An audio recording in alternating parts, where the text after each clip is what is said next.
வணக்கம். நடந்தது என்ன நிகழ்ச்சிக்கு உங்களை வரவேற்பதில் மகிழ்ச்சி அடைகிறோம். காவிரி தொடர்ந்து தமிழக விவசாயிகளை கண்ணீரில் தள்ளிக்கொண்டே இருக்கிறது. இயற்கை பொய்த்து அது மனிதனுக்கு எதிராக நடந்து அதனால் அவன் துயரப்பட்டால் அது நியாயம் உண்டு, அது இயற்கையின் கோபம் என்று சொல்லலாம். ஆனால் இந்த காவிரி விவகாரத்தை பொறுத்தவரையில் தொடர்ந்து மத்தியில் இருக்கும் தேசிய கட்சிகள் தமிழகத்தை மாற்றாந்தாய் மனப்பான்மையோடு தான் பார்த்து கொண்டிருக்கிறது. இம்முறை தமிழக முதல்வரின் விடாமுயற்சியினால், சட்டத்தின் வாயிலாக நான் நீதியை நிலைநாட்டி காட்டுவேன் என்றது ஒரு தொடர் போராட்டத்தினால் நமக்கு நியாயம் கிடைக்கும், அந்த நியாயக் கோயிலின் வாசலில் நாம் காலடி எடுத்து வைத்து விட்டோம் என்று நினைக்கையிலே திடீரென்று பாஜகவும் தான் ஒரு தேசிய கட்சி என்கிற மனோபாவத்தோடு, ஒரு பெரியண்ணன் மனோபாவத்தோடு 48 மணி நேரத்திற்கு முன்பு வரை காவேரி மேலாண்மை வாரியம் அமைப்பதில் எங்களுக்கு எந்த சிக்கலும் இல்லை, அதற்கான ஏற்பாடுகள் எல்லாம் நடந்து கொண்டிருக்கின்றன என்று சொல்லிவிட்டு காவிரி மேலாண்மை வாரியத்தில் 48 மணி நேரத்தில் அந்தர் பல்ட்டி அடித்தது மத்திய அரசு. டெல்லியில் என்ன நடக்கிறது, அந்த மர்மம் குறித்து தான் இன்று நாம் பேசப்போகிறோம். இது குறித்து பேசுவதற்காக மூத்த பத்திரிகையாளர் ஷியாம் அவர்கள் வணக்கம். மூத்த வழக்கறிஞர் ராஜா செந்தூர் பாண்டியன் அவர்கள் வணக்கம். புதிய உழைப்பாளர் கட்சியின் நிறுவன தலைவர் திருவாரூர் காந்தி அவர்கள் வணக்கம். இந்த 48 ஹவர்ஸில் நடந்த இந்த அந்தர் பல்ட்டி, இந்த மர்மத்தை நீங்கள் எப்படி பார்க்குறீங்க ஷியாம்? நான் எப்படி பார்க்குறேன்னா, பிரதமர் மோடி அவர்கள் 2014 தேர்தல் பிரச்சார கூட்டங்களில் எல்லா இந்தியா பூராவும் கலந்துக்கிறாரு. இப்போ ராஜஸ்தான் மாநிலத்தில் ஒரு தேர்தல் பிரச்சார கூட்டத்தில் அவர் பேசுகிறாரு. எப்படி பேசுகிறாருன்னா, நதிநீர் பங்கீட்டு விஷயங்களில் காங்கிரஸ் கட்சி எப்போதுமே பிரித்தாளும் கொள்கையை கடைபிடிக்கிறது. நான் அதை உங்களுக்கு வாசி காட்ட விரும்புகிறேன். நதிநீர் பங்கீடு விவகாரத்தில் மாநிலங்களுக்கு இடையே நிலவும் மோதல்களுக்கு பிரித்தாளும் கொள்கையை கொண்ட காங்கிரஸ் கட்சியே காரணம். இது மோடியோட முதல் பாயிண்ட்டு. இது ராஜஸ்தான் மாநிலம் சுமேர்பூர்ங்கிற இடத்துல பாஜகவோட தேர்தல் பிரச்சார கூட்டம். ரெண்டாவது பாயிண்ட், நதிநீர் பங்கீடு விவகாரத்தில் நிகழ்ந்து வரும் அனைத்து மோதல்களுக்கும் மத்திய அரசே காரணம். உடன்பிறப்புகள், இனங்கள், சமுதாயங்கள் மற்றும் மாநிலங்கள் என்று அனைவரும் மோதிக்கொள்ளும் நிலையை காங்கிரஸ் கட்சி உருவாக்கி வருகிறது. ராஜஸ்தானுக்கு போதுமான அளவு நர்மதா நதி நீரை ஒதுக்கீடு செய்யவில்லை. சர்தார் சரோவர் அணை திட்டத்துக்கான கோப்புகளை மத்திய அரசு கிடப்பில் போட்டுள்ளது. காங்கிரஸ் தலைமையிலான ஆந்திர மாநில அரசு பிரிவினை காரணமாக 2 மாநிலங்களுக்கு இடையே பிரச்சனை கொழுந்துவிட்டு எரிகிறது. காவிரி பிரச்சனையிலும் இதே நிலைமையை கடைபிடிக்கிறது. இதை ராஜஸ்தான் மாநிலத்தில் போய் பிரதமர் பேசுகிறார். அதற்கு பிறகு அவர் பதவிக்கும் வந்துட்டார். வந்த பிறகு பார்த்தா சேம் ஓல்டு ஸ்டாண்டு, பழைய நிலை என்னவோ அதைத்தான் இந்த மத்திய அரசும் கடைபிடித்து வருகிறது. நீங்கள் ஆரம்பத்தில் ரொம்ப தெளிவாக சொன்ன மாதிரி, கர்நாடகத்திலே நமக்கு என்ன நலன் இருக்கிறது, அந்த நலன்கள் நமக்கு தொடர்ந்து கிடைக்க வேண்டும். இந்த விஷயத்தில் காங்கிரஸும் சரி பிஜேபியும் சரி ஒன்றுக்கு ஒன்று சளைச்சதே இல்லை. கர்நாடக அரசியலுக்கு தான் அவங்க முடிவெடுக்கிறாங்களே தவிர தமிழ் மக்களை பற்றி அவங்க கிஞ்சித்து கவலைப்படுறதில்லை. காவிரி நதி தமிழ்நாட்டில் எவ்வளவு மோசமாக இருக்குங்கிறது மத்திய அரசுக்கு தெரியாமல் இருக்க வழி இல்லை. ஏன்னா மீத்தேன் திட்டம் எல்லாத்துக்குமே நம்ம எதிர்ப்பு தெரிவிச்சிருக்கிறோம். அங்கே விவசாயம் பாழ்பட்டு கிடக்குது. இவ்வளவும் தெரிஞ்ச பிறகு மத்திய அரசு ஏன் இந்த முடிவு எடுக்குதுன்னா, அரசியல் காரணங்கள். அரசியல் காரணங்களுக்காக தமிழ்நாட்டில் நமக்கு ஒன்றும் வாழ்கிறதுக்கு வழி கிடையாது, தமிழ்நாட்டில் நம்ம ஒன்றும் பெருசாக செஞ்சிட முடியாது. 2 கட்சியுமே, நான் 2 தேசிய கட்சிகளையுமே நான் பகிரங்கமாக குற்றம் சாட்டுகிறேன். ஒரு நதிநீர் பங்கீடு என்பது எப்படி அமைய வேண்டும் என்பதற்கு உலகளாவிய கொள்கைகள் இருக்கின்றன. ராஜா சுந்தர் பாண்டியன் அவர்களுக்கு இது நன்றாக தெரியும்.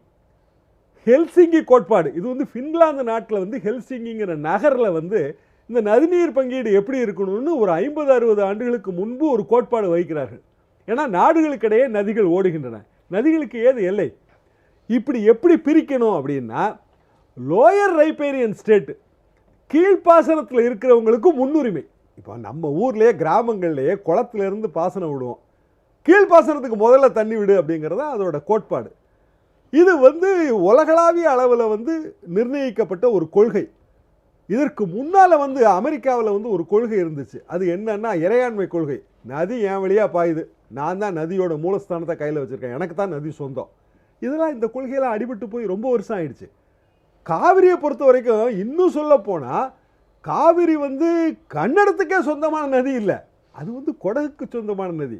அது துளு, அங்கே மொழி, தமிழிலிருந்து பிறந்த மொழியான துளுவும் கன்னடமும். இந்த கொடகுக்கு சொந்தமான நதி கன்னட தேசம் வழியாக பாய்ந்து தமிழ்நாடு வழியாக கடலில் கலக்கிறது. தமிழ்நாட்டில் ஓடுற தூரம் ரொம்ப ஜாஸ்தி. ஆக நதி தீரத்திலே வாழ்கின்ற, நதி படுகையிலே வாழ்கின்ற அத்தனை மக்களுக்கும் ஒரு நதி பொதுவானது.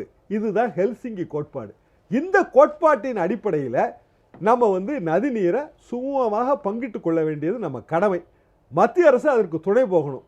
ஆனால் அன்ஃபார்ச்சுனேட்லி ரொம்ப துரதிருஷ்டவசமாக மத்திய அரசு அதில் மாற்றாதாய் மனப்பான்மையை கடைப்பிடிக்கும். நீங்கள் எப்படி பார்க்கிறீர்கள்? காவேரி மேலாண்மை வாரியம் அமைக்கணும்னு 2 வாரத்தில் அமைக்கணும்னு சுப்ரீம் கோர்ட்டு சொல்லும்போது, இதே மத்திய அரசு அவர்களுடைய வழக்கறிஞர்கள் எங்களுக்கு அந்த அவகாசம் பத்தாது, எங்களுக்கு 4 வாரம் அவகாசமாவது தேவைப்படுகிறது, அதனால் எங்களுக்கு 1 மாதம் அவகாசம் கொடுத்தால் நாங்கள் அமைப்போம் என்று உச்சநீதிமன்றத்தில் உத்தரவாதம் கொடுக்கிறாரு. இந்த சூழ்நிலையில்தான் தேவகவுடா அவர்கள் அங்கே உண்ணாவிரதத்தை கர்நாடக மாநிலத்தில் உட்கார்கிறார். காங்கிரஸ் ஆட்சிக்கு மாற்றாக பாரதிய ஜனதா ஆட்சி அமைக்கும், இதில் அரசியல் விளையாடலாம் என்று இருந்த பாரதிய ஜனதாவிற்கு மிகப்பெரிய அடியாக அவருடைய உண்ணாவிரதம் அவர்களுக்கு இருந்தது. உடனடியாக நம்மளுடைய 50 எம்பிக்களை அன்று பிரதமர் இல்லை சந்திக்கின்ற நேரத்தில் அவருடைய அங்கே இருக்கிற அதிகாரிகளிடம் மனு கொடுத்து விட்டு வந்தோம். ஆனால் உடனடியாக தேவகவுடா அவர்களிடம் தொலைபேசியில் பிரதமர் பேசுகிறார். பேசிய ஒரு 20 மணி நேரத்திற்குள்ளாக காவேரி மேலாண்மை வாரியத்தை அமைப்பதற்கு இந்த 2 நீதிபதிகளுக்கு அதிகாரம் இல்லை, இது நாடாளுமன்றத்தினுடைய 2 அவைகளையும் கூட்டிதான் முடிவெடுக்க வேண்டும், எங்கள் கையில் தான் அது இருக்கிறது என்று ஒரு வாதத்தை முன்வைக்கிறார்கள். நன்றாக எண்ணி பார்க்க வேண்டும். இப்பொழுது நீண்ட காலமாக இந்த வழக்கு நடந்து கொண்டிருக்கும் போது மத்திய அரசாங்கத்தினுடைய வழக்கறிஞர்கள் அதில் ஆஜராகிறார்கள், வழக்கு நடத்துகிறார்கள்.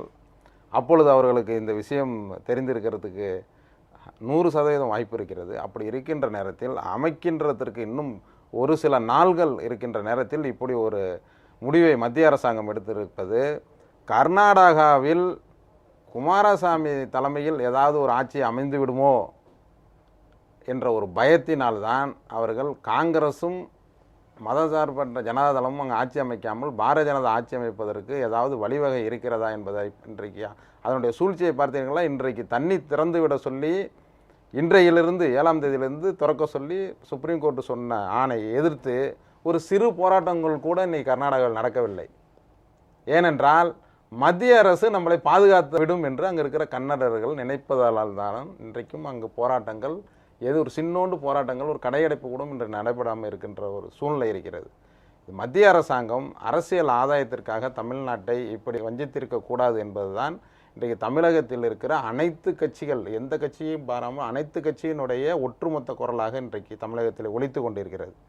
இந்த சூழ்நிலையில் இந்த மனுவில் கூட அவர்கள் நாங்கள் 2 அவைகளையும் கூட்டி இந்த நாடாளுமன்றத்தில் இந்த சட்டத்தை நிறைவேற்றினால் இது நடைமுறைக்கு வந்துவிடும், அதனால் இப்பொழுது அவங்க நாடாளுமன்றத்தை 2 அவைகளையும் கூட்டுவதற்கு பாரதிய ஜனதா அரசுக்கு எந்த விதமான ஒரு பிரச்சனையும் கிடையாது. ஏன்னால் காங்கிரஸ் கட்சியில் ஒரு சொற்ப எம்பிக்கு தான் இருக்கிறார்கள். எதிர்ப்பு தெரிவித்தால் அவர்கள் தான் எதிர்ப்பு தெரிவிக்கணும். நம்மளுக்கு 50 எம்பிக்கள் மேலே அதிமுகவுக்கு இருக்கிறார்கள்.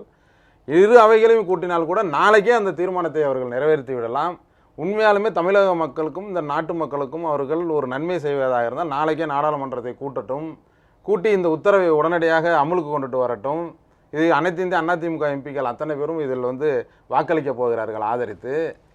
இதில் என்ன தவறு இருக்கிறது? அந்த இடத்தில் தான் இதற்கு முன்பு எந்த நதிநீர் பிரச்சனையாவது நாடாளுமன்ற தீர்மானத்திற்காக நாம் காத்திருந்தோமா? நர்மதாவுக்கு காத்திருந்தோமா?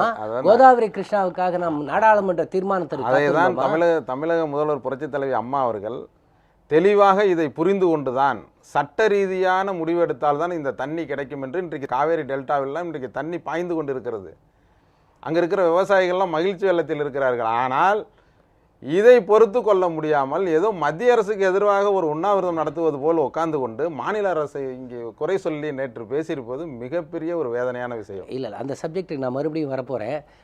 சித்தாராமையா என்ன சொல்கிறார்? தீர்ப்புகள் திருத்தப்படலாம்ங்கிறாரு. தேவகவுடா என்ன சொன்னார்? உச்சநீதிமன்ற தீர்ப்பை மதிக்க வேண்டாம்ங்கிறாங்க. இந்த 2த்தையும் பார்த்துட்டு டெல்லி மறுபடியும் லாஸ்ட் மினிட்ல ஒரு பல்ட்டி. ஏன் லாஸ்ட் மினிட்ல ஒரு லீகல் டேங்கில் கொண்டு வராங்க? அரசியல் ரீதியாக எப்படி பார்க்கிறீர்கள், சட்ட ரீதியாக எப்படி பார்க்கிறீர்கள்? அரசியல் ரீதியாக பார்ப்பதென்றால் இது ஒரு முன்னாள் பிரதமருக்கும் தற்போதைய பிரதமருக்கும் 2 பேருக்கு நடக்கிற ஒரு பிரச்சனை. அவர் உண்ணாவிரதம் உட்கார்ந்துட்டாரு, இதன் காரணமாக அவருக்கு பேர் வந்துடுமோ அப்படிங்கிற விஷயத்துக்காக ஒரு பார்வையும், தற்போதைய பிரதமர் வரக்கூடிய சட்டமன்ற தேர்தல், கர்நாடகத்தில் வரப்போகிற சட்டமன்ற தேர்தலை 2018 ஆரம்பத்தில் வரப்போகிற தேர்தலை முன்னிட்டு சில விஷயங்களை செஞ்சுட்டு வர்றாங்க. இது அரசியல் ரீதியான கருத்து. அரசியல் ரீதியான கருத்தை ஒரு வழக்கறிஞர் சொல்லலாம். சட்ட ரீதியாக பார்த்தால் இது ஜூன் 91 இடைக்கால உத்தரவு, 2007 ஜூலை மாதம் இறுதி தீர்ப்பு. இதுதான் இதை பற்றி பேசிகிட்டு இருக்கோம். எப்போ 2016. இப்போது அவர் மதிப்புக்குரிய ஷாம் சார் சொன்னாங்க, அவங்க இந்த தேர்தலுக்கு முன்பாக மோடி அவர்கள் என்ன பேசினார் அப்படிங்கிறத சொன்னாங்க. இப்போ நீங்கள் 2 வருஷம் ஆச்சு, 2.5 வருஷம் ஆயிடுச்சு. இந்த 2.5 வருஷத்தில் நீங்கள் பாராளுமன்ற நடுவில் கூட்டலையா? அதுக்கான அவசியம் வரலையா? நீங்கள் உச்சநீதிமன்றத்தில் போய் சொல்கிறீங்க, இந்த மாதிரி இந்த உச்சநீதிமன்றத்திற்கு அதிகாரம் இல்லை, அதிகார வரம்பிற்கு வராதுன்னு. அதுவே முதல்ல தவறான ஒரு விஷயம். கேட்டால் உச்சநீதிமன்றம் தலையிட முடியாது. எப்படி தலையிட முடியாது? ஒரு எலெக்ஷன் கமிஷன் ஃபார்ம் ஆகி அது எலெக்ஷன் ஃபோர்ஸில் இருக்கும்போது எந்த நீதிமன்றம் தலையிட முடியாது. கரெக்டு. அதுக்கப்புறம் யாருக்கு? கோர்ட்டுக்கு தானே பவர். இப்போ இடைக்கால நடுவர் நீதிமன்றம் அமைப்பது தான் பிரச்சனை. அதில் தான் உச்சநீதிமன்றம் தலையிட முடியாதே ஒழிய, இறுதி தீர்ப்பு கொடுத்ததுக்கப்புறம் கூட தலையிடவே முடியாதுன்னா இந்தியாவில் அது வராது. அது உச்சநீதிமன்றம் தான் முதன்மையானது. நீங்கள் எந்த சட்டத்தை சொல்லுங்கள், நீங்கள் மேற்கோள் காட்டுறீங்க. 1956 சட்டம், 2012 சட்டம், இன்டர்ஸ்டேட் ரிவர் டிஸ்ட்ரிபியூஷன் எல்லாம் போடுறீங்க. எல்லாத்தையும் சொல்லியிருக்கு. இது இந்தியா முழுமைக்கும் உச்சநீதிமன்றம் தான் இறுதியானது, மாற்று கருத்தே கிடையாது. இப்போது நடுவர் நீதிமன்றம் ஒரு தீர்ப்பாயம் ஒரு தீர்ப்பு வழங்கி விட்டது. அந்த தீர்ப்பு கொடுக்கும்போது என்ன சொல்கிறாங்க? சிவில் ப்ரொசீஜர் கோர்ட்டில் கேஸ் நடத்தணும், சட்டபூர்வமாக நடத்தணும். ஒரு அடிமட்டத்தில் ஒரு கேஸ் எப்படி நடக்குதோ அந்த ப்ரொசீடிங்ஸில் தான் நடக்கணுன்றாங்க. யாரை வேணால் சமன் பண்ணுங்க, நோட்டீஸ் கொடுங்க, விசாரிங்க, சாட்சியத்தை எடுத்துக்கொள்ளுங்கள், பதிவு செய்யுங்கள், கையொப்ப வாங்குங்க. இதெல்லாம் சிவில் ப்ரொசீஜர் கோர்ட்டில் நடக்கிற விஷயம். இதெல்லாம் பண்ணதுக்கப்புறம் டைம் லிமிட்டு இப்படி இருக்குது, நீங்கள் விசாரிக்க முடியாது அப்படிங்கிறீங்க. உண்மைதான். இப்போது இது லார்ஜர் பெஞ்ச் விசாரிச்சுக்கிட்டு இருக்குன்னு சொல்கிறாங்க. எதை விசாரிச்சுட்டு இருக்காங்க? 2007 இறுதி தீர்ப்பில் கர்நாடகா இது தீர்ப்பு சரியானதல்லன்னு சொல்லுது. தமிழகம் எங்களுக்கு போதுமானதல்லன்னு சொல்கிறாங்க. அந்த கேஸ் தான் பெண்டிங்காக இருக்குது. இந்த இடைப்பட்ட காலகட்டத்தில் அது வரைக்கும் எவ்வளோ நாள் பார்த்துட்டு இருக்கிறது? தண்ணி இல்லாமல் டெல்டா பகுதியெல்லாம் செத்து போயிடணுமா? அப்போ அது வரைக்கும் அது ஒரு இடைக்கால விஷயத்துக்காக என்ன விஷயம்? அதுக்காக தான் உச்சநீதிமன்றத்தை அணுகிறாங்க தமிழக முதல்வர்.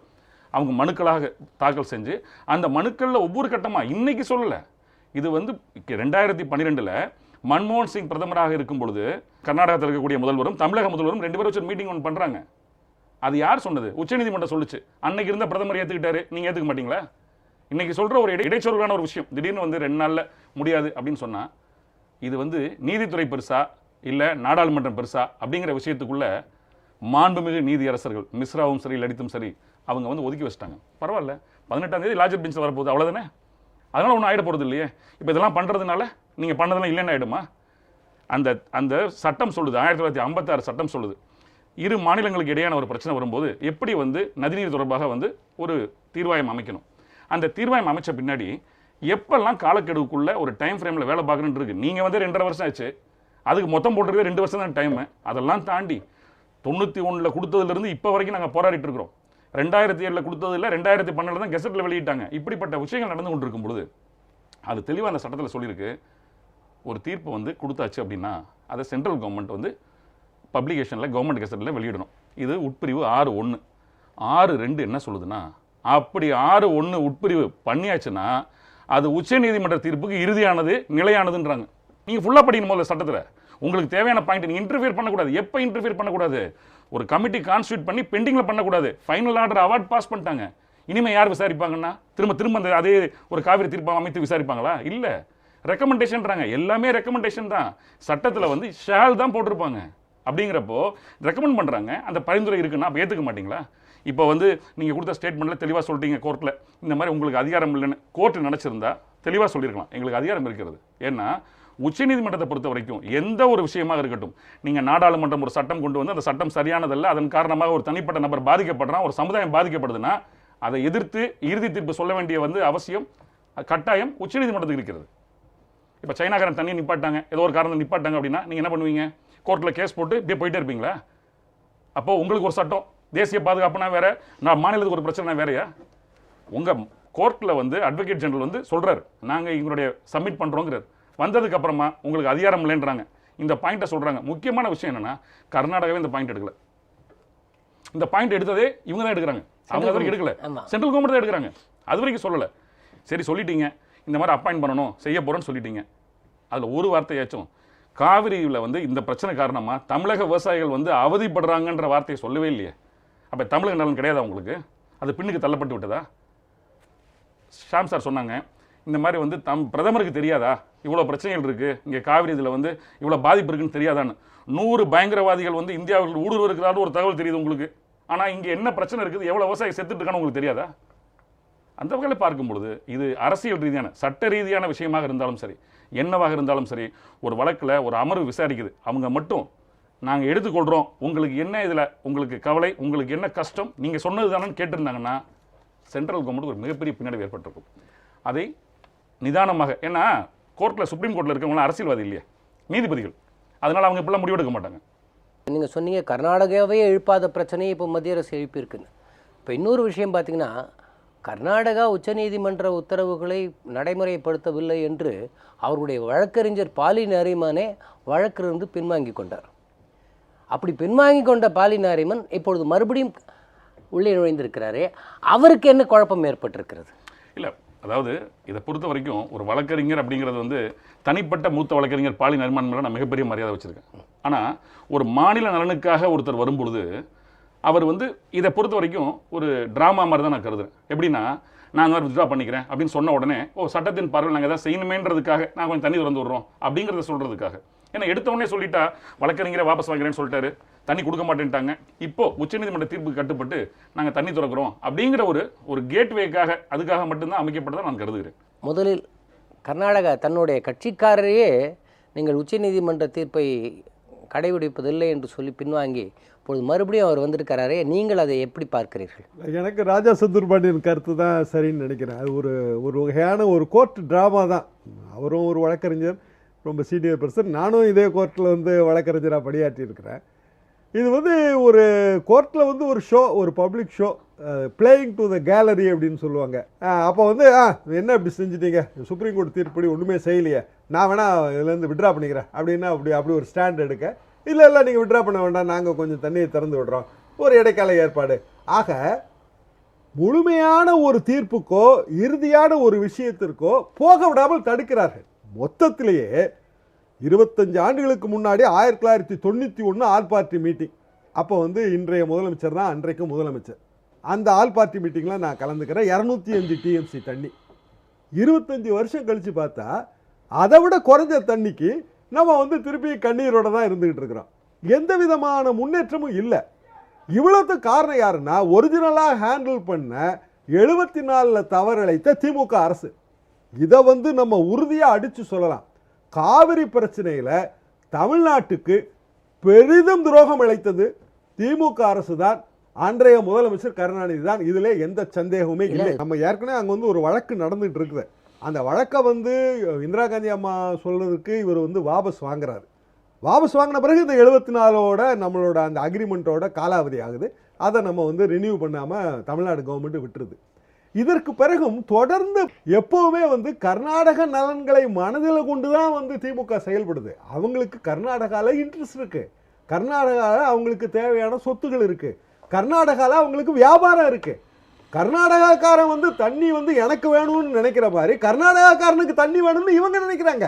ஏன் 2007 கெசட்ல வர வச்சிருக்கணும்னு இவங்க போராடி இருக்கலாமே. ஐக்கிய குஜரால் ஸ்கீம் ஒன்று வருது. இதுல குஜரால் வரைவு திட்டம் அவர் வந்து தெளிவா சொல்றாரு. இந்த இதே ஹென்ஸ்கி ஃபார்முலாவை வச்சு காவிரி பேசின்ல இருக்கிற எல்லா விவசாயிகளுக்கும் இதுல பொறுப்பு இருக்கு.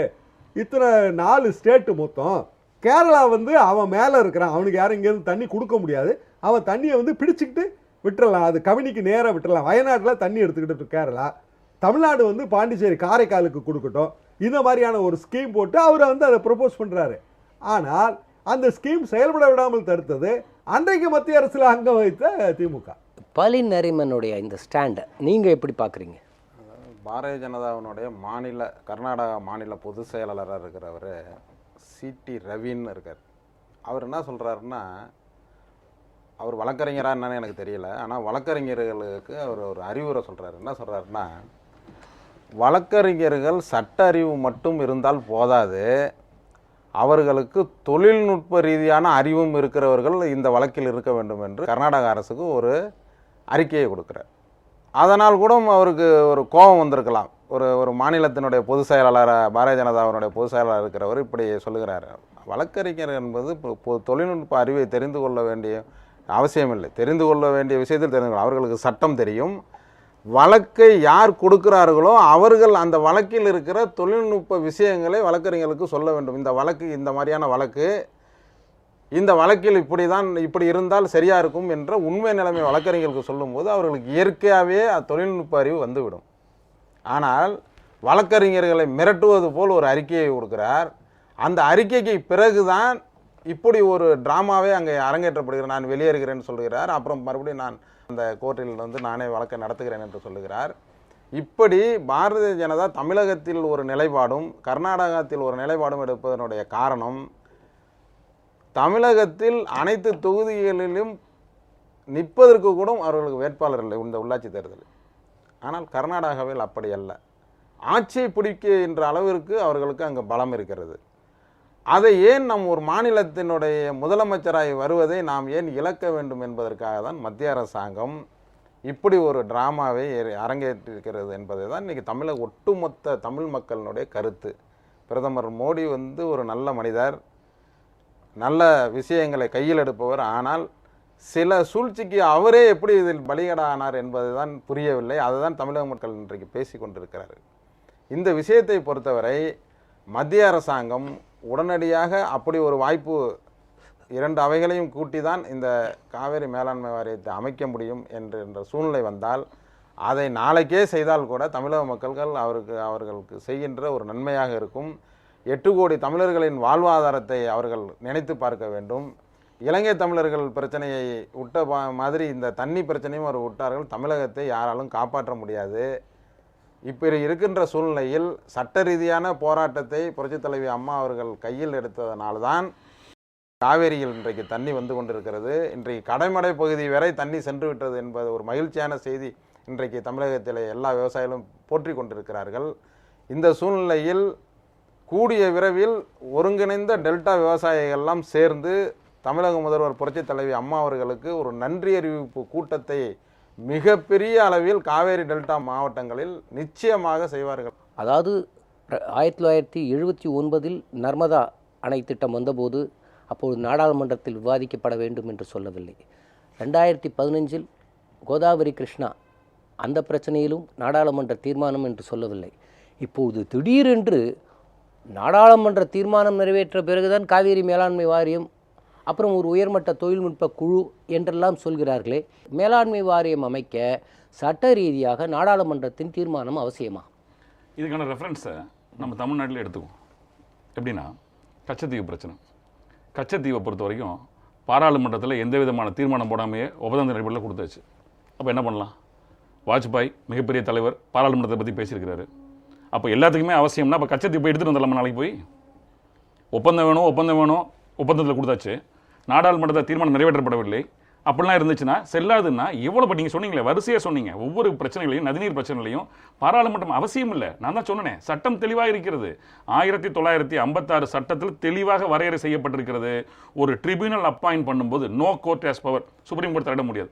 ஏன் அதை சுப்ரீம் கோர்ட்னு வார்த்தை வருதுன்னா, இன்டர்ஸ்டேட் பிரச்சனையில் ஒரு ஹைகோர்ட் தலையிட முடியாது. அப்போது அதுக்காக போடுறாங்க. என்னவோ சுப்ரீம் கோர்ட்டே தலையிடக்கூடாதுன்னா நீங்கள் ஃபுல்லாக படிக்கணும். ஒவ்வொரு சரத்து என்ன சொல்லுது, சரத்து 1 என்ன சொல்லுது, 2 என்ன சொல்லுது, 6 தெளிவாக சொல்லியாச்சு.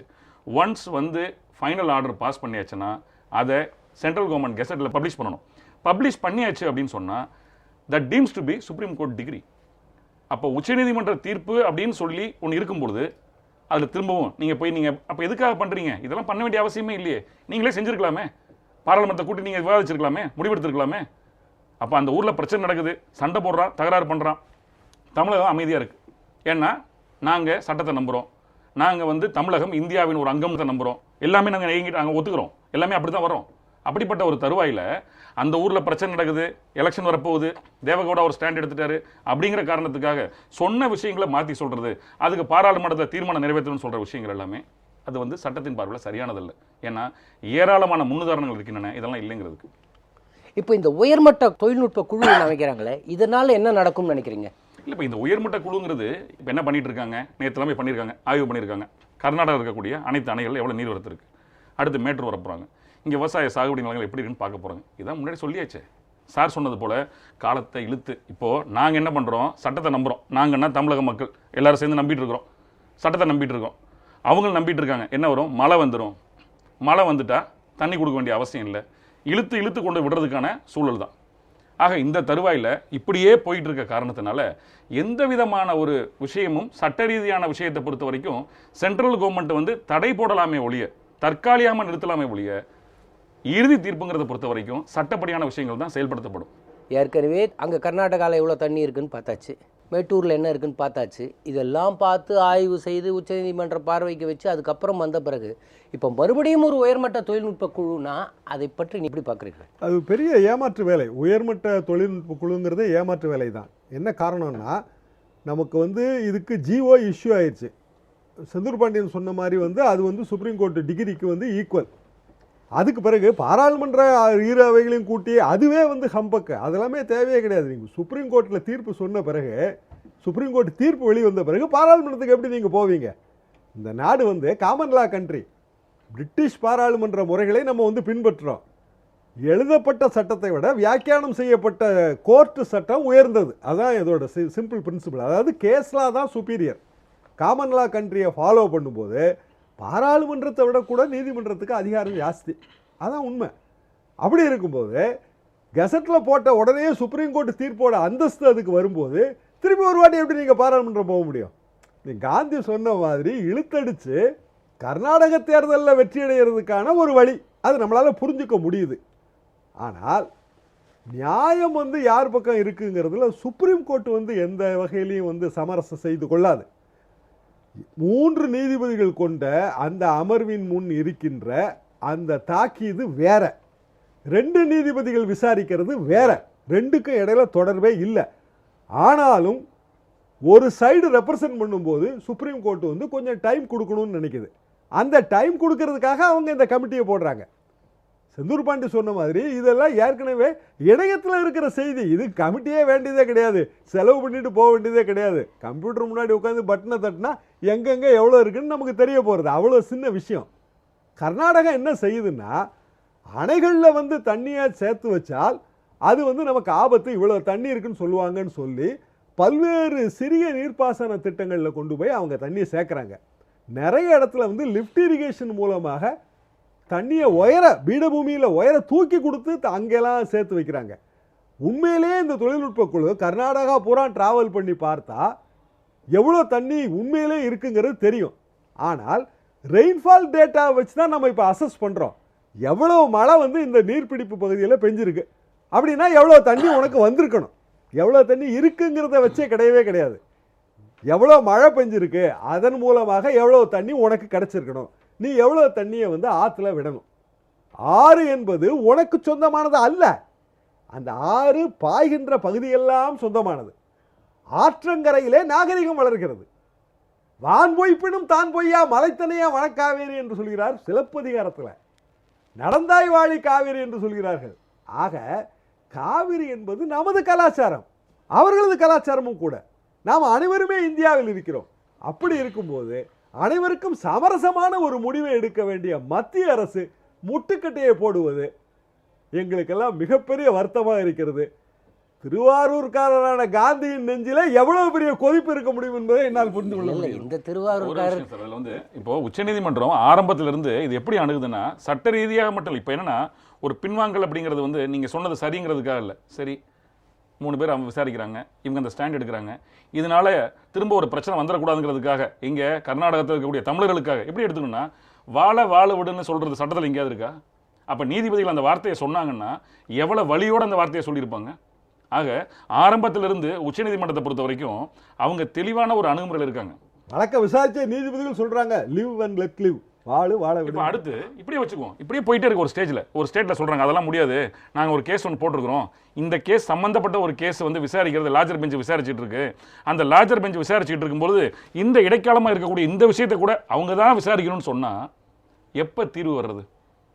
எல்லாமே சொல்கிறாங்க வழக்குகள் தேங்கி இருக்கின்றன, நீதிமன்றங்களில் நிறைய வழக்குகள் இருக்கின்றன, எல்லாம் இருக்குது, இருந்துக்கிட்டு தான் இருக்குது. இது ஒரு முன்னுதாரணமாக இருக்காதா? இதை பார்த்துட்டு ஒருத்தரும் செய்ய மாட்டாங்களா? ஒருமைப்பாடு எங்கே இருக்குது? கூட்டாட்சி தத்துவம் எங்கே இருக்குது? உலகத்தின் மிகப்பெரிய ஜனநாயக நாடு. காந்தி சார் சொன்னாங்க தெளிவாக. அவர் நரேந்திர மோடி அவர்களை பொறுத்த வரைக்கும், பிரதமரை பொறுத்த வரைக்கும், தமிழக மக்களை பொறுத்த வரைக்கும் அவங்க ஏற்றுக்கிறாங்க. அவர் ஒரு சிறந்த பிரதமர், நல்ல ஒரு ஆட்சி செய்யக்கூடிய ஒரு பிரதமர், இதெல்லாம் இருக்குது. அப்படிங்கிறப்போ நீங்கள் தமிழகத்துக்கு செய்ய வேண்டிய விஷயங்களை நீங்கள் செய்யணுமே. கர்நாடகாவோட ஓட் பேங்க் உங்களுக்கு பிரியும். இங்கே உங்களுக்கு பிரதமர் அப்படிங்கிற வகையில் வந்து நீங்கள் ஒரு நேர்மையானவர், நல்லவர், நீங்கள் நல்ல ஆட்சி புரியுறீங்க அப்படின்னு தமிழக மக்கள் நம்புகிறாங்க. இப்போ நீங்கள் செய்கிறது வஞ்சிக்கப்பட்டு விட்டோமே. இப்போ நாங்கள் இல்லை, இப்போது அவரை பொறுத்தவரையில் எனக்கு நல்ல பிரதமர் என்ற பெயர் வேண்டுமா அல்லது கர்நாடகத்தில் பாரதிய ஜனதாவின் ஆட்சி வேண்டுமா? கர்நாடகத்தில் பாரதிய ஜனதாவின் ஆட்சி வேண்டும் தான் நினைக்கிறேன். அதுதான் அந்த குழப்பத்தில் இருக்கார். நீங்கள் என்ன நல்லவன்னு சொல்லி பிரயோஜனம் இல்லையா, என்ன வல்லவன்னு சொல்லி இல்லைப்பா. இப்போ நீங்கள் இப்படி பார்த்தா இவர் என்னதான் இவர் மோடி அவர்கள் வந்து பிரதமர் வந்து இந்த முடிவு எடுக்கட்டும், தப்பு இல்லை. ஏன்னா அரசியல்வாதி, அவர் எடுக்கிறது தப்பு கிடையாது, கட்சி சார்ந்த தலைவர் இருக்கட்டும். ஆனால் கர்நாடகா வந்து தண்ணி திறக்க மாட்டேங்குது. என்ன காரணம்?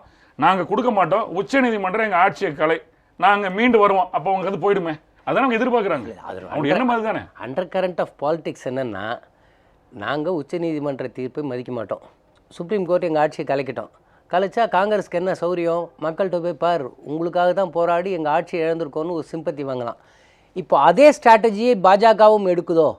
பாருங்கள், நாங்கள் கர்நாடகாவின் நலனை விட்டு கொடுக்கவில்லை, தமிழர்கள் என்ன ஆனாலும் பரவாயில்லை, பாருங்கள் நாங்கள் மேலாண்மை வாரியம் அமைக்க முடியாது என்று சொல்லிவிட்டோம் என்று பாஜகவும் கர்நாடக மக்களின் அனுதாபத்தையும் வாக்கு வங்கியும் பெறுகிற முயற்சியில் 2 தேசிய கட்சிகளும் அங்கே இறங்கி இருக்கின்றன என்பது தெளிவாக இருக்கிறது. ஷியாம் சொன்னார் திருவாரூர்காரருக்கு ரத்தம் கொதிக்கும் என்று. உண்மையில் திருவாரூர்காரர் வேறொருவருக்கு ரத்தம் கொதித்திருக்க வேண்டும். ஆனால் இந்த காவிரி உயர்மட்ட தொழில்நுட்ப குழு பற்றி நீங்கள் எப்படி பார்க்கிறீர்கள்?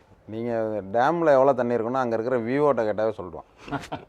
இதுக்கு ஒரு பெரிய இதெல்லாம் வந்து அவங்களாம் பார்த்து இது அதாவது தண்ணி இப்போ 90 நாளில் ஒரு பயிரை வந்து நாங்கள் அறுவடை பண்ணோம். இதில் ஒரு 20 நாள் தண்ணி வராமல் ஆயிடுச்சுனாவே இந்த இப்போ கோடிக்கணக்கான ரூபா செலவு பண்ண விவசாயிகளுடைய பணம், அந்த அவனுடைய கடன் சுமையெல்லாம் எங்கேயே போயிடும். இவங்க முதல்ல இப்போ எங்களுக்கு வந்து இது 192 டிஎம்சி வந்து வருஷத்துக்கு கொடுக்கணும்.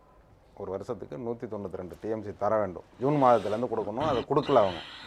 இப்போ நம்மளுக்கு கிடைச்சிருக்கிற தண்ணி வந்து 53 டிஎம்சி தான் வந்திருக்கு இது வரைக்கும். இடைக்காலத்தில் நம்மளுக்கு வர வேண்டிய 134 டிஎம்சியில் வெறும் 53 தான் கொடுத்துருக்காங்க. 81 டிஎம்சி இன்னும் வரல. முதல்ல 81 டிஎம்சியாவது முதல்ல கொடுத்துட்டு, இப்போ இந்த விவசாயத்தை இந்த சம்பாவை காப்பாற்றுறதுக்கு முதல்ல கொடுத்துட்டு, அதுக்கு பிறகு வந்து டேமில் எவ்வளோ தண்ணி இருக்குதுன்னு பார்த்தா கூட ஏதாவது ஒரு நியாயம் இருக்குது. சுப்ரீம் கோர்ட் உத்தரவுப்படி தண்ணியை திறந்து விட்டு விவசாயத்தை பண்ண ஆரம்பித்த பிறகு, பணத்தெல்லாம் கொண்டு போய் விதையெல்லாம் விட்ட பிறகு, நாங்கள் வந்து இப்போ 2 அவைகளையும் கூட்டி தான் நாங்கள் பண்ணோம்னா, நாங்கள் வந்து தொழில்நுட்ப குழு அனுப்பி நாங்கள் எவ்வளோ தண்ணி இருக்குன்னு பார்க்கணுன்னு சொன்னால் இது எவ்வளோ பெரிய ஒரு அநியாயம். அது 24 மணி நேரத்தில் அந்த மாநிலத்தில் இருக்கிற அத்தனை இளைஞர்களும், தமிழ்நாட்டில் இருக்கிற அத்தனை அணைகளும் பார்த்துடலாம் 24 மணி நேரத்தில். ஆனால் காலம் கடத்த வேண்டும். இதெல்லாம் ஏற்கனவே இது எத்தனை ட்ரிப் பார்த்துருக்காங்க? இதே மாதிரி குழு எத்தனை முறை இது வந்திருக்கு? ஏதாவது நடந்திருக்கா? இப்போ இன்னும் மறுபடியும் ஒரு குழு வந்து என்ன செய்ய போகுது? அதான் நல்லா வெட்ட வெளிச்சமாக தெரிஞ்சு போச்சு. அவன் எவ்வளோ விவசாய பரப்பளவு கொண்டுட்டு போயிட்டான்றது. 20-25 லட்சம் ஏக்கருக்கு மேலே கொண்டு போயிட்டான்ட்டு. இப்போ இங்கே 25 லட்சம் ஏக்கர் இருந்த தமிழ்நாட்டில் காவேரி டெல்டாவில் இன்றைக்கி பாசனம் என்ன எவ்வளோ குறுகிட்டு வருதுன்னு பாருங்கள். தண்ணி இல்லாதனால முதலில் அந்த தண்ணி, பாசன தண்ணி மட்டும் இல்லை, இன்றைக்கு சென்னையில் நம்ம குடிக்கிற குடிநீர் கொண்டு தமிழக முதல்வர் புரட்சித் தலைவி அம்மா அவர்களுடைய சீரிய முயற்சியால் புதிய வீராணம் திட்டத்தின் போது இப்போ இன்றைக்கி காவேரியினுடைய தண்ணி இங்கே கூட குடிநீராக பயன்படுத்துகிறோம். நம்ம இது தமிழ்நாட்டினுடைய ஒட்டுமொத்த ஜீவாதாரத்தினுடைய உயிர் நடியாக இருக்கிறது தான் காவேரி. அங்கே இப்போ காவேரி டெல்டா மக்கள் மட்டும் அதை பயன்பெறல. அப்படி ஒட்டுமொத்த தமிழர்களுடைய ஒரு நலனில் அக்கறை இருக்கிற ஒரு ஜீவாதார பிரச்சனையில் ஒரு பிரதமரும் ஒரு மத்திய அமைச்சரும் இப்படி செயல்படுறது எவ்வளோ பெரிய ஒரு வருத்தமான ஒரு செயல்ன்றது தான் இன்றைக்கி தமிழ்நாட்டினுடைய. இதை எதிர்கட்சிகள் அரசியலாக்குகிறது தமிழ்நாட்டில். அதுதான் பெரிய கொடுமை. இதில் ஸ்டாலின் வந்து உண்ணாவிரதம் இருந்தார் தஞ்சையில். பச்சை பொய் என்னன்னா, தமிழக அரசு காவேரி விஷயத்தில் அக்கறை காட்டவில்லை என்று சொல்வது தான் இந்த நூற்றாண்டின் மிகப்பெரிய ஒரு ஜோக் என்று சொல்வதால் இதுதான். எல்லாருக்கும் தெரியும் அம்மா உச்சநீதிமன்றத்துக்கு போகவில்லை என்றால் இந்த நிலைமைக்கே நம்ம வந்திருக்க மாட்டோம். இப்போ அடுத்த கட்டம் என்ன சொல்கிறார்? ஒரு கவுண்ட் டவுன் கொடுக்குறார். அடுத்த 2 நாட்களுக்குள் அனைத்து கட்சி கூட்டம் கூட்டாவிட்டால் திராவிட முன்னேற்ற கழகமே அனைத்து கட்சி கூட்டம் கூட்டி ஜனாதிபதியும் பிரதமரையும் சந்திக்கணுங்கிறார. இந்த ட்ராமாவை நீங்கள் எப்படி பார்க்குறீங்க? இன்னொரு கேள்வியை நீங்கள் விட்டுட்டீங்க. என்னன்னா 50 எம்பிக்கள் சந்திக்காத எம்பிக்களும் ராஜினாமா செய்ய வேண்டும்னு பேசியிருக்காரு. அதில் ஹைலைட்டே அதுதான். இப்போ அவங்க தமிழ்நாடு மக்களும் காவேரி டெல்டா மக்களும் ஒன்றை புரிந்து கொள்ள வேண்டும். அவர் சொல்லுகின்ற வாதத்தை உண்மையாக வைத்துக்கொள்வோம்.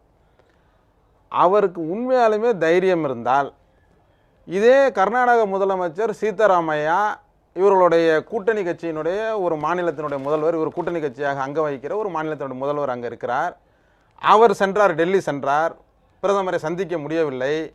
முதலில் அவருடைய ஆட்சியை ராஜினாமா செய்துவிட்டு வாங்கள் என்று ஒரு சொல்ல முடியுமா? அந்த தைரியம் இருக்கிறதா? அவரும் பிரதமரை சந்திக்க முடியாமல் தான் திரும்பினார் டெல்லி போய். அனைத்து இந்திய அதிமுக எம்பிக்கள் டெல்லிக்கு போனார்கள், பிரதமரை சந்திக்க முடியும். பிரதமர் அன்றைக்கு இல்லை, இருந்திருந்தால் சந்தித்திருப்பார். ஆனால் பிரதமர் இருந்து கொண்டே அன்னைக்கு சீதாராமையை சந்திக்கவில்லை. ஆனால் பிரதமரை சந்திக்காமல் அந்த சீதாராமையை ராஜினாமா பண்ண வேண்டும் என்று தன்னுடைய கூட்டணி கட்சியினுடைய முதலமைச்சருக்கு ஸ்டாலின் அவர்கள் சொல்ல முடியுமா? அனைத்து இந்திய அதிமுக அனைத்து கட்சி கூட்டத்தை கூட்டவில்லை வைத்துக் கொள்ளுங்கள். இவர்கள் கூட்டுகிறார்கள், பிரதமரை போய் சந்திக்கிறார்கள். பிரதமர் பார்க்க மறுத்துவிட்டால் அங்கே 89 எம்எல்ஏ ராஜினாமா பண்ணிட்டு வந்துடுவாங்களா? காங்கிரஸ் எம்எல்ஏ 8 எம்எல்ஏ ராஜினாமா பண்ணிட்டு வந்துடுவாங்களா? அவருக்கு உத்தரவாதம் கொடுக்க முடியுமா? அவருக்கு பேச வேண்டும் என்பதற்காக, ஒரு அரசியல் செய்ய வேண்டும் என்பதற்காக பேசக்கூடாது. இன்றைக்கு இருக்கிற நிலைமையில் தமிழக முதல்வர் அவர்கள் மருத்துவமனையில் அனுமதிக்கப்பட்டிருக்கிறார். தமிழக மக்கள் அத்தனை பேருமே தெய்வத்தை வேண்டிக் கொண்டிருக்கிறார்கள். அவர்கள் மும்மதத்தைச் சேர்ந்தவர்களும் பிரார்த்தனை செய்து கொண்டிருக்கிறார்கள். இப்படி ஒரு தமிழகம் அமைதியாக, இந்த காவேரி பிரச்சனைகள் கூட அமைதியாக இன்றைக்கு முதல்வருக்காக வேண்டிக் கொண்டிருக்கிற நேரத்தில் ஒரு உண்ணாவிரதத்தை இருந்து கொண்டு தமிழக மக்களினுடைய மனநிலைமை திசை திருப்புவது போல் பேசுவது வேடிக்கையான விஷயம். ஆனால் இன்றைக்கு கிட்டத்தட்ட ஒரு 25 லட்சம் விவசாயிகள் கூடி தமிழக முதல்வருக்கு நன்றி அறிவிக்கின்ற கூட்டத்தை ஏற்பாடு செய்ய இருக்கிறார்கள் என்ற ஒரு செய்தியும் உங்களுக்கு இப்போ சொல்லிக்கொள்ள நான் ஆசைப்படுகிறேன். ஏனென்றால் சட்ட ரீதியாக இன்றைக்கு தண்ணி கொண்டு வந்த ஒரே முதல்வர் தமிழக முதல்வர் அம்மா அவர்கள் தான் என்பதை தமிழக மக்கள் இருக்கிற அத்தனை விவசாயிகளுக்கும் தெரியும். தமிழகத்தில் காவேரி டெல்டாவை முழுமையாக அளிக்க வேண்டும் என்றால் மீத்தேன் திட்டம் வேண்டும். அந்த திட்டத்தை கொண்டு வந்து அதற்கு அந்த புத்துணர்வு ஒப்பந்தத்தில் கையெழுத்து போட்டது அன்றைக்கு துணை முதல்வராக இருந்த மு க ஸ்டாலின் அவர்கள் என்பது தமிழக மக்கள் அத்தனை பேருக்கும் தெரியும், இந்தியாவில் இருக்கிற அத்தனை பேருக்கும் தெரியும். இவர் நான் கூட்டத்தை முடித்து கொண்டு நானும் துரைமுருகனும் சென்று நேரடியாக திமுக தலைவரை சந்தித்து இன்றே முடிவு பண்ணுவோம் என்று சொல்லுகின்ற போது இந்த மீத்தேன் திட்டத்தை கையெழுத்திடுவதற்கும் அந்த திமுக தலைவர் ஒப்புதலோடு தான் பண்ணாரா என்பதை எண்ணி பார்க்க வேண்டும். அங்கே உட்காந்து உண்ணாவிரதத்தில் இருக்கிற விவசாயிகள்லாம் நினைத்து பார்க்க வேண்டும். அந்த மீத்தேன் திட்டத்தை நிறுத்திய பெருமை தமிழக முதல்வர் புரட்சித் தலைவி அம்மா அவர்களுக்கு மட்டும்தான் உண்டு. அதை இவர்கள் முதலமைச்சராக வந்தவுடன் நிப்பாட்டவில்லை என்றால் நீங்கள் அங்கே உண்ணாவிரதம் இருக்கிறதுக்கு கூட அங்கே இடம் இருந்திருக்காது, அது பாலைவனமாக தான் இருந்திருக்கும் என்பதை டெல்டா விவசாயிகள் புரிந்து கொள்ள வேண்டும். இப்படிப்பட்ட சூழ்நிலையில் தான் தமிழகத்தினுடைய அத்தனை நலனையும் ஒன்றொன்றாக சட்ட ரீதியில் வென்றெடுத்த ஒரே முதல்வர் தமிழக முதல்வர் புரட்சித் தலைவி அம்மா அவர்கள் தான். பாலாறு பிரச்சனையை எடுத்து கொள்ளுங்கள், முல்லை பெரியாறு பிரச்சனையை எடுத்துக்கொள்ளுங்கள், காவேரி பிரச்சனையை எடுத்துக்கொள்ளுங்கள், எல்லாத்துக்கும் சட்ட ரீதியான முடிவு. இப்போ வழக்கறிஞர் சொன்னது போல நாம் கச்சத்தீவை பாராளுமன்றத்தினுடைய எந்த விதமான ஒரு அனுமதியும் பெறாமல் கொடுத்தோம். ஆனால் இன்றைக்கு அதை நம்மளால் மீட்டெடுக்க முடியவில்லை. அப்பயும் அந்த திமுக தான் அதற்கும் துணை போனது. இப்படி தமிழகத்தினுடைய நலனுக்கு எதிராக அவர்கள் எப்படியெல்லாம் செயல்பட்டார்கள் என்பதற்காக தான் தொடர்ச்சியான தோல்விகளை அவர்கள் இப்பொழுது சந்தித்து கொண்டிருக்கிறார்கள். இப்போ ஒரு கவுண்ட் டவுன் கொடுக்குறார் ஸ்டாலின். 2 நாளைக்குள் அனைத்து கட்சி கூட்டம் கூட்டாவிட்டால் திராவிட முன்னேற்ற கழகம் அனைத்து கட்சி கூட்டத்தை கூட்டி ஜனாதிபதியும் பிரதமரையும் சந்திப்போம் என்கிறாரே. இந்த அல்டிமேட்டம், அந்த தஞ்சை உண்ணாவிரத கூட்டத்தில் ஸ்டாலின் சொன்ன பச்சை பொய்கள், இதையெல்லாம் நீங்கள் எப்படி பார்க்கிறீர்கள்? ஒரு தோல்வியில் முடிந்த ஒரு ஸ்டண்ட்டு. எப்படின்னா 91-96 பீரியடில் நம்ம 5 அனைத்து கட்சி கூட்டம் போட்டிருக்கிறோம். 5. அப்போ முதலமைச்சர் இன்றைய முதலமைச்சர் அம்மா அவர்கள். அதற்கு பிறகு 96 திமுக ஆட்சி வந்த பிறகு பாட்டீல் அங்கே முதலமைச்சர், கர்நாடக முதலமைச்சர். அப்பவும் பிரதமர் தலைமையில் திருப்பியெல்லாம் கூட்டம் போட்டுலாம் பேசினாங்க. திருப்பி 2001 அதிமுக ஆட்சி வந்த பிறகும் அம்மா அவர்கள் அந்த முயற்சியெல்லாம் எடுத்தாங்க. அண்டை மாநிலங்களோட நம்ம போராடணுங்கிறது நம்ம நோக்கமே கிடையாது. நமக்கு வேண்டியது கிடைக்கணும், நம்ம உரிமைகளை நம்ம விட்டு தர முடியாது. சுருக்கமாக சொல்ல போனால் நமது உரிமைகளை நாம் விட்டு தர தயாராக இல்லை. இதெல்லாம் பேசியெல்லாம் பார்த்து இதில் எந்த பயனும் இல்லைங்கிறதுனால தான் நம்ம சுப்ரீம் கோர்ட்டுக்கு போகிறோம். ஏற்கனவே விவசாயிகள் சங்கமும் சுப்ரீம் கோர்ட்டுக்கு போயிடுச்சு. ஸோ இந்த வழக்கு நடந்துகிட்டு இருக்குது. வழக்கில் பல்வேறு தீர்ப்புகள் வருது. இடையில நமக்கு நல்லா மழை பெய்யும் போது தண்ணி வந்துட்டு இருக்கு. இப்படியே காலம் கடந்துக்கிட்டே போகுது. டிஸ்ட்ரெஸ் ஷேரிங் ஃபார்முலாவை தான் நம்ம இப்போ வலியுறுத்துகிறோம். மழை பெய்யும் போது தண்ணி தானே வந்துடுது. மழை பெய்யாதப்ப அந்த வறட்சியை எப்படி பங்கிட்டுக் கொள்வது, காவிரி நதி தீரத்தில் இருக்கின்ற மாநிலங்கள் எப்படி பங்கிட்டுக் கொள்வது, மொத்தமே இவ்வளவுதான் தண்ணி இருக்குது, 740 டிஎம்சி ஓட வேண்டிய ஆற்றுல 500 டிஎம்சி தான் ஓடுதுன்னா எப்படி பிரிக்க? நான் முதல்ல இருக்கிறேன், நானே எல்லாத்தையும் எடுத்துக்குவேன். இது சரியான அணுகுமுறை இல்லை, இது நியாயம் இல்லை, இது தர்மம் இல்லை. இது ஒரு சிறு குழந்தைக்கு கூட புரிகிற ஒரு விஷயம்.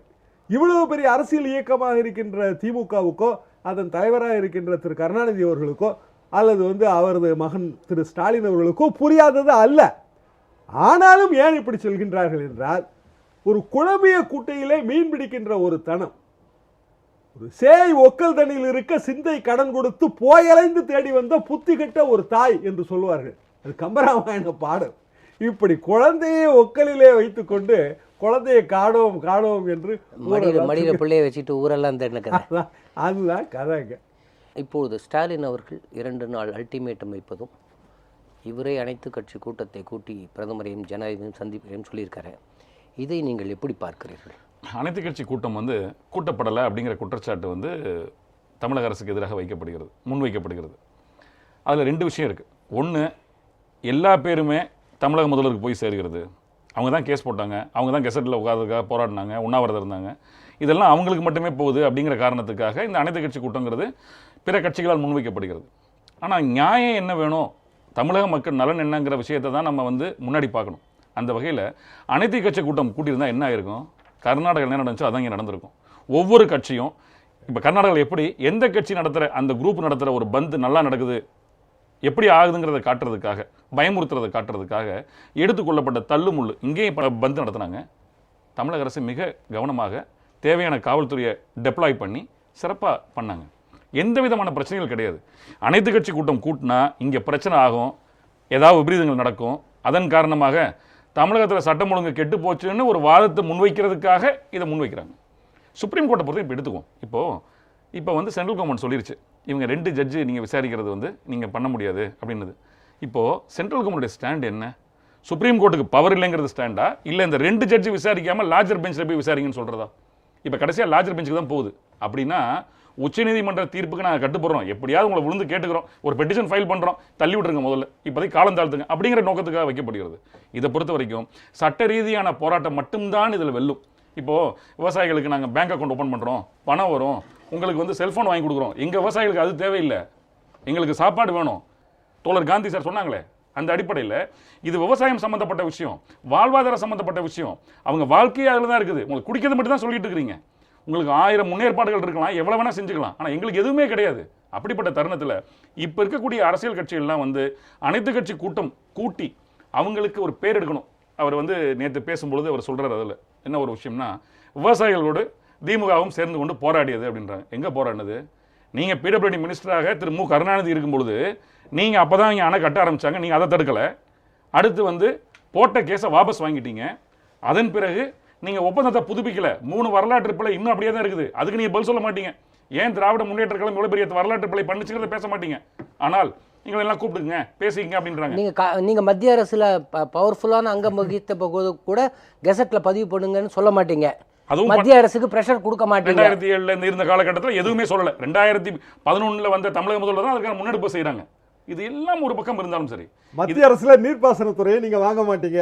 அதே சார் சொல்லணும்ல, மத்திய அரசுல துறை கேட்கும் போது நீர்ப்பாசனத்துறை இன்னைக்கு உமாபாரதி வைத்த துறையை இவங்க கேட்டு வாங்கி செய்ய வேண்டியது. போகும்போது நீங்க கேஸை வித்ரா பண்ணதுனால காவிரியில் இருக்கக்கூடிய விவசாயிகள் சங்கம் போய் வழக்கு போடுது.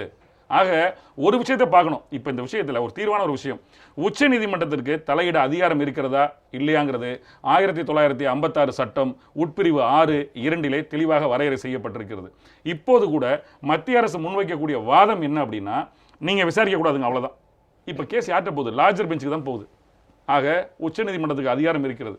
உச்ச நீதிமன்றம் நியாயப்படி நடந்து கொள்ளும். ஆனால் இப்போ கூட ஒரு வேண்டுகோள், எல்லாருமே, ஒரு விவசாயி ஆகட்டும், வழக்கறிஞர் ஆகட்டும், சமுதாய நலனில் கொண்ட அக்கறை கண்டாரம், மூத்த பத்திரிகையாளர் இருக்கட்டும், எல்லாருடைய ஒரே வேண்டுகோள், தற்போது கூட பாரத பிரதமர் அவர் உடனடியாக அவர் என்ன இதில் ஆவணம் செய்யணுமோ அதை செஞ்சு காவிரி டெல்டா பகுதி விவசாயத்தை காப்பாற்றணுங்கிறது தான் தமிழகத்தினுடைய கோரிக்கையாக இருக்கிறது. குடிக்கக்கூட தண்ணி இல்லை என்று கர்நாடகா இப்போ அழகாக திசை திருப்பி கொண்டு போகிறது. அது இதில் நான் கேட்பது என்னென்னா, பிரதமரை அதிமுக எம்பிக்கள் 50 பேர் பார்க்க போனார்கள். அவர்களை பார்க்காததால் எவ்வளோ பெரிய அவமானம். இந்த எம்பிக்கள் எல்லாம் ராஜினாமா செய்ய வேண்டும் என்று சொல்லிவிட்டு இப்போது இவர் போகிறேன் என்கிறார். அதை பற்றி நீங்கள் என்ன நினைக்கிறீர்கள்? அது சார், ஒரு விஷயத்தை புரிஞ்சுக்கணும். தண்ணி இப்போ உடனே திறக்கணுன்ற பவர் யார்கிட்ட இருக்குன்னா சீதாராமையாட்ட தான் இருக்குது. அந்த சீதாராமையாவை கட்டுப்படுத்தக்கூடிய சக்தி சோனியா காந்தி கிட்ட தான் இருக்குது, பிரதமர்கிட்ட கூட கிடையாது. ஏன்னா பிரதமர் எத்தனையோ முறை சொல்லி, மத்திய அரசாங்கம் சொல்லி அவங்க கேட்கல, சுப்ரீம் கோர்ட்டு சொல்லியும் கேட்கல. ஆனால் அந்த கட்சியினுடைய தலைவி சோனியா காந்தி நினைத்தால் அவருக்கு அந்த உத்தரவை செய்ய முடியும். ஆனால் இந்த 2 பேரையும் நான் சந்திக்க முடியாத நபர்களை ஜனாதிபதியும் பிரதமரையும் நான் சந்திப்பேன் என்று சொல்லுகின்ற போதே இவர்கள் தண்ணி திறக்க வேண்டும், தமிழகத்துக்கு தண்ணி யார் மூலியமாக வர வேண்டுமோ அவர்களை சந்திக்க மறுக்கிறார்கள். ஏனென்றால் அவர்கள் தோழமை இயக்கம். அவர்கள் நாம் தோழமை இயக்கம் கிடையாது, அனைத்து இந்திய அண்ணா திமுக தோழமை இயக்கம் கிடையாது அவர்களுக்கு. இவர்கள் தோழமை கட்சி. தோழமை கட்சி அந்த காங்கிரஸ் எம்எல்ஏக்களோட போய் சோனியாவை அவர்கள் டெல்லியில் பார்க்க வேண்டும். பிரதமரை பார்த்து பிரயோஜனம் கிடையாது. சோனியாவை பார்த்து உங்களுடைய முதலமைச்சரை உடனடியாக சட்டத்தை மதித்து 222வது பக்கத்தில் இறுதி தீர்ப்பில் என்ன சொல்லியிருக்கிறதோ அதன்படி அவர் நடந்து கொள்ள வேண்டும் என்று சொல்லியிருந்தால் உண்மையாலுமே தண்ணி வருவதற்கான முயற்சிகளை இவர்கள் எடுக்கிறார்கள் என்று அர்த்தம். பிரதமரையும் ஜனாதிபதியையும் போய் நான் பார்ப்பேன் என்று சொல்லுவது இன்னும் காலம் கடத்தி தண்ணி வராமல் நிப்பாட்டுவதற்கான முயற்சியை தான் அவர்கள் எடுக்கிறார்கள். அதை அங்கே இருக்கிற விவசாயிகளே புரிந்து கொள்ளாமல் இருக்கிறார்கள். நீங்கள் திமுக காங்கிரஸ் கூட்டத்தில் தானே இருக்கிறீர்கள்.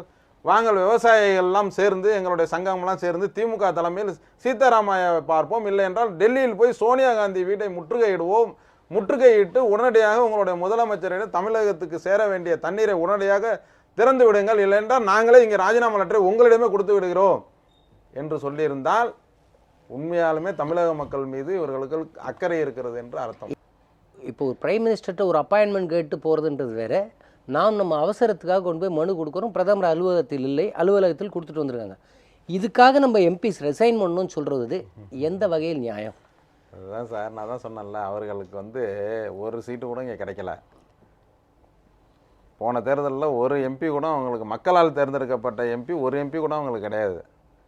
அதனுடைய கோபம்தான் அது, அதனுடைய வெளிப்பாடு தான். இன்றைக்கி பாராளுமன்றத்தில் மேல் சபையில் வேண்டுமானால் அவர்கள் பேசலாம். மேல் சபையில் தன்னுடைய மகளுக்கு எம்பி பதவி வேண்டும் என்பது போது சோனியா காந்தியிடமிருந்து அவர்களுடைய காங்கிரஸ் எம்எல்ஏக்களை பெற்று வெற்றி பெறுவதற்கு மட்டும் காங்கிரஸ் மிரட்ட முடிகிறது. ஆட்சியில் இல்லாத போதே தன்னுடைய பொண்ணுக்கு எம்பி பதவி வேண்டும் என்பதற்காக சோனியா காந்தியை மிரட்டி அந்த எம்பி பதவியை வாங்க முடிந்ததில்லை. ஆனால் 89 எம்எல்ஏக்களை நீங்கள் அபரிமிதமாக வைத்திருக்கும் போது ஏன் அதே சோனியா காந்தியை மிரட்டி இன்றைக்கு ஒரு நல்ல தீர்வை இன்னைக்கு கர்நாடகாவில் நீங்கள் செய்யக்கூடாது? இதில் தான் சியாம் சார் சொன்னது போல தங்களுடைய தொழில் நிறுவனங்கள், தங்களுடைய வாழ்வாதாரங்கள் எல்லாம் கர்நாடகத்தில் இருக்கின்றது. அதை பாதுகாக்க வேண்டும் என்பதற்காக தான் இரு முதல்வர்களும் இணக்கமாக இருக்க வேண்டும். நாம் இணக்கமாக இருக்க தயார். ஆனால் அவர்கள் என்ன செய்தார்கள்? 40 பேருந்துகளை கொளுத்தி விட்டார்கள். எத்தனையோ வன்முறை ஆட்டங்களை ஆடினார்கள். ஒரு மாணவனை பிடித்து வைத்து அவனை அடித்து வாட்ஸ்அப்பில் எடுத்து வெளியிடுகிறார்கள். ஆனால் தமிழகத்தில் அதே தேதியில் இங்கே ஒரு சுற்றுலா வருகின்ற கர்நாடகத்தைச் சேர்ந்தவர்கள் ஒரு விபத்தில் அவர்கள் மாட்டிக்கொள்கிறார்கள். அந்த விபத்தில் மாட்டியவர்களை தமிழகத்தைச் சேர்ந்த மக்கள் எல்லாம் காப்பாற்றி அந்த பதிவு செய்யப்பட்ட வாகனம் கர்நாடக வாகனம், நாங்கள் ஒன்றும் உங்களை செய்துவிட மாட்டோம் என்று அவர்களை காப்பாற்றி அவருக்கு வேண்டிய முதல் உதவிகள் எல்லாம் செய்து மருத்துவமனைக்கு 108 அனுப்பி வைக்கிறார்கள். ஏனென்றால் இங்கு இருக்கின்ற முதலமைச்சர் அப்படிப்பட்ட முதலமைச்சர். இதே அவர்கள் முதலமைச்சராக இருந்தால் பிரச்சனையே வேறு, எங்கே எது நடந்தாலும் நடக்கட்டும் பார்த்துக்கொள்வோம் என்று இருந்திருப்பார்கள். ஆனால் இங்கே எந்த விதமான இங்கே இருக்கிற கர்நாடக மக்களுக்கு கூட ஒரு சின்ன ஒரு பிரச்சனையை கூட நாம் ஏற்படுத்தாமல், ஒரு கலவரமே இல்லாமல் சட்டத்தை மட்டுமே மதித்து, இன்றைக்கும் நான் சொல்கிறேன், சுப்ரீம் கோர்ட் மத்திய அரசாங்கத்திற்கும் கர்நாடக அரசாங்கத்திற்கும் கடுமையான ஒரு குட்டையை நிச்சயமாக மன்னிப்பு கேட்கின்ற வகையில் கோர்ட்டு படியேறி மன்னிப்பு மத்திய அரசு கேட்கின்ற ஒரு சூழ்நிலை நிச்சயமாக வரப்போகிறது. நீங்கள் வேண்டுமானால் பாருங்கள். ஷியாம், இந்த 50 எம்பிக்கள் போய் பிரதமரை சந்திக்க முடியவில்லை, அவர்கள் ராஜினாமா செய்ய வேண்டும். பிறகு இவர் போய் பிரதமரை சந்திக்க போகிறேன்றார். ஸ்டாலின் அவர் என்ன சொல்லுகிறார் என்றால், பிரதமர் அதிமுக எம்பிக்களை சந்திக்காதது மிகப்பெரிய அவமானம், அதனால் அந்த 50 எம்பிக்களும் ராஜினாமா செய்ய வேண்டும் சொல்லிட்டு இவர் போய் பிரதமரையும் ஜனாதிபதியும் பார்க்க போகிறேங்கிறார். இந்த ஸ்டேட்மெண்ட்டை நீங்கள் எப்படி பார்க்குறீங்க? காந்தி சொன்னதை நான் அப்படியே வழிமொழிகிறேங்க. உண்மையிலேயே கர்நாடகாவிலேருந்து நமக்கு காவிரியில் தண்ணி வேணும்னா சித்தராமையா தான் அந்த டிசிஷன் எடுக்க முடியும். அவருக்கு அந்த டைரக்ஷன் கொடுக்கக்கூடிய கெப்பாசிட்டி சோனியா காந்திக்கு தான் இருக்குது. சோனியா காந்தி யாருக்கு கூட்டு அப்படின்னா திமுகவுக்கு கூட்டு. அப்படின்னா இவர் நரேந்திர மோடியை போய் பார்க்குறத விட சோனியா காந்தியை போய் பார்த்து உங்கள் முதலமைச்சர் சொல்லுங்கம்மா, நாங்கள் ரொம்ப கஷ்டப்படுறோம், நானும் தஞ்சாவூர்காரன் தான், இதெல்லாம் சொன்னால் அவங்க சொல்லிட்டு போகிறாங்க, இவர் எதுக்கு பிரதமரை போய் பார்க்கணும், நம்ம தான் பிரதமரை போய் பார்க்க முடியும். ஏன்னா நம்ம மாநில அரசு, மத்திய அரசில் போய் நம்ம முறையிட போகிறப்ப பிரதமர் இல்லை, பிரதமர் அலுவலகத்தில் மனு கொடுத்துட்டு வரோம். இப்போ நிறைய நேரங்களில் முதலமைச்சர் அலுவலகத்தில் மனு கொடுத்துட்டு வர்றோம். இது மாதிரி தான் இதுக்கு பிரதமர் உங்களை அவமதித்து விட்டார், நீங்கள் ராஜினாமா செய்யணும்னா உங்களால் ஒரு எம்பி கூட ஜெயிக்க முடியல. அப்போ ஜெயிச்சவங்களை நீங்கள் ராஜினாமா பண்ணுன்னு சொல்லுவீங்க, நீங்கள் எந்த வேலையும் பார்க்க மாட்டீங்க, உங்களுக்கு இணக்கமாக இருக்கிற கட்சி தலைமையிட்ட போய் சொல்லி தண்ணியை திறந்து விட மாட்டீங்க. எது தடுக்குது உங்களை? கர்நாடகத்தில் உங்களுக்கு இருக்கிற தொழில் முதலீடுகள் தடுக்குது. கர்நாடகத்தில் தங்கி வாழுகின்ற உங்கள் மகளின் நிலை உங்களை தடுக்கிறது. அது உண்மையான பாயிண்ட். அதுதான். ஆமாம், அவங்களுடைய எஸ்டேட்டுகள் தான் அங்கே இருக்கு. எஸ்டேட்டெல்லாம் அங்கே இருக்கு. அவங்க கர்நாடகாக்காரன் காவிரியில் எப்போ பிரச்சனை வந்தாலும் யார் வீட்டு கேட்டை பிடிச்சிட்டு தொங்குறான், நல்லா யோசிச்சு பாருங்க. பெங்களூரில் இருக்கிற செல்வியோட வீட்டு கேட்டெல்லாம் பிடிச்சிட்டு தொங்குறாங்க. ஆக இவர் யாருக்கு பயப்படுவார்? பெங்களூருக்கு தான் பயப்படுவார். பிரதமர் அதிமுக எம்பிக்களை சந்திக்காதது மிகப்பெரிய அவமானம். அதனால் அதிமுகவின் 50 எம்பிக்கள் ராஜினாமா செய்ய வேண்டும் என்கிறாரே ஸ்டாலின். இதை நீங்கள் எப்படி பார்க்கிறீர்கள்? அது அவருடைய அரசியல் ரீதியான கருத்து. அந்த அரசியல் ரீதியான கருத்தை பொறுத்த வரைக்கும் இப்போ இவர் பேசுகிற ஏதாவது ஒரு விஷயம் உச்சநீதிமன்றம் பரிசீலனைக்கு எடுத்துக்குமா? அது சட்டப்படி தான் பார்க்கும். ஒரு மாநிலத்தை சட்ட ரீதியாக ஒரு அரசியலமைப்பு சட்ட சரத்துப்படி கலைத்தாலும் கூட அது சரியில்லைன்னு சொன்னால் திரும்ப ஆட்சியில் அமர்த்தக்கூடிய அதிகாரம் படைத்தது உச்சநீதிமன்றம். உச்சநீதிமன்றம் இறுதியான தீர்ப்பிலே மத்திய அரசு என்ன தவறு செய்திருக்கிறது, கர்நாடகா என்ன தவறு செய்திருக்கிறது அப்படிங்கிறதெல்லாம் பட்டியலிட்டு கிடைக்க வேண்டிய நியாயத்தை உறுதியாக கொடுக்கும். இப்போது ஒரு பிரதமருங்கிற ஒரு விஷயத்தை பார்க்கும் பொழுது ரகசிய காப்பு பிரமாண வாக்குமூலம் எடுத்துக்கிட்டு தான் அவங்க அந்த பதவிக்கு வர்றாங்க. இப்போ சொல்லும்போது இன, மொழி, சமய, மத எல்லாத்துக்கும் தாண்டி நான் ஒரு பொதுவானவனா இந்தியா முழுமைக்கு இருப்பேன்னு சொல்லி பதவி பிரமாணம் எடுத்துக்கிட்ட தேவகவுடா தான் இன்னைக்கு ஒரு மாநில நலனுக்காக இன்னொரு மாநிலம், இந்தியாவில் ஒரு அங்கமான இன்னொரு மாநிலத்துக்கு தண்ணி கொடுக்கக்கூடாதுங்கிற ஒரு விஷயத்துக்காக அவர் உண்ணாவிரதம் உட்கார்றாரு. இப்போ தேவகவுடா எதுக்காக அப்படி உட்கார்ந்தாரு? திடீர்னு நரேந்திர மோடி அரசு எதுக்காக ஒரு ஃபோனில் பேசி முடிஞ்சதுக்கப்புறம் பண்ணுறாங்க? ஒருவேளை இது எதிர்கால சட்டமன்ற கர்நாடகத்துக்கான கூட்டுக்காக ஒரு விஷயமாங்கிறதெல்லாம் தாண்டி, இது அரசியல் ரீதியான விஷயங்கள்லாம் தாண்டி இப்போ எம்பிகளை ராஜினாமா பண்ணணும், இதெல்லாம் போயிடணும் சொன்னாங்க, தெளிவாக சொல்கிறாங்க. அரசியல் ரீதியான கருத்துக்களை முன்வைக்கிறாங்க. அந்த கருத்துக்களில் சொல்லுங்கள், காங்கிரஸோட கூட்டணி கிடையாது உள்ளாட்சி தேர்தலில், எப்போ எங்களுக்கு தண்ணீர் தர மறுத்த கர்நாடகத்தில் இருக்கக்கூடிய காங்கிரஸ் கட்சியினுடைய தலைமையிலான அந்த அரசாங்கம் தர மறுக்கிறது, ஆகவே காங்கிரஸோட கூட்டணி இல்லைன்னு சொல்லுங்கள். அதை சொல்ல மாட்டீங்க. உங்களை பொறுத்த வரைக்கும் இவங்க பதவியில் இருக்கிறாங்க, எப்படியாவது அந்த பதவியை எடுக்க முடியுமா, பண்ண முடியுமாங்கிறதுக்கான முன்வைக்கக்கூடிய விஷயங்கள். ஆனால் அவர் சொல்லக்கூடிய எந்த ஒரு விஷயமும் உச்ச நீதிமன்றம் கருத்தில் எடுத்துக்கொள்ளாது. தமிழகத்தில் அனைத்து கட்சி கூட்டம் போராடுறாங்க, அது முக்கியம், அப்பெல்லாம் எடுத்துக்காது. உச்ச நீதிமன்றம் தனி மனித உரிமைகள் பாதிக்கப்படுகிறதா, ஒரு சமுதாயத்தின் உரிமைகள் பாதிக்கப்படுகிறதா, அப்படிப்பட்ட விஷயங்களை தான் எடுத்துக்கொள்ளுமே ஒழிய இந்த மாதிரி நீங்கள் போகல, மான மரியாதை இல்லை, அவங்களை கவனிக்க மாட்டேங்கிறாங்க, மானம் போச்சு, மரியாதை போச்சு, நீங்கள் என்ன வேணால் பண்ணிக்கிங்க. இந்த முதலமைச்சர் தலைமையிலான தமிழக அரசை பொறுத்த வரைக்கும் முன்னெடுக்கப்பட்ட வழக்குகள், தொடர்ச்சியான வழக்குகள் காரணமாக தான் இந்த நிலைமைக்கு எட்டப்பட்டிருக்கிறது. இன்னைக்கு எல்லாத்தையும் விட்டுட்டு திடீர்னு சுப்ரீம் கோர்ட் விசாரிக்குதே, உங்களுக்கு அதிகாரம் இல்லைன்னு சொல்கிற எந்த விஷயத்தையும் உச்சநீதிமன்றம் உறுதியாக சட்டப்படி புறம் தள்ளிவிடும். காவேரி மேலாண்மை வாரியம் அமைப்பதில் 48 மணி நேரத்தில் ஒரு அந்தர் பல்ட்டி அடித்தது மத்திய அரசு. என்ன நடக்கிறது? டெல்லியில் இருக்கிற மர்மம், இதையெல்லாம் தமிழக மக்களுக்கு விளக்கமாக சொல்ல வேண்டும் என்பதற்காக உங்கள் மூவரையும் அழைத்தோம். உங்கள் நேரத்தை எங்களோடு பகிர்ந்து கொண்டதற்கு உங்கள் மூவருக்கும் எங்கள் மனமார்ந்த நன்றி. வணக்கம். நேயர்களே, மீண்டும் நடந்தது என்ற நிகழ்ச்சியில் நாம் சந்திப்போம்.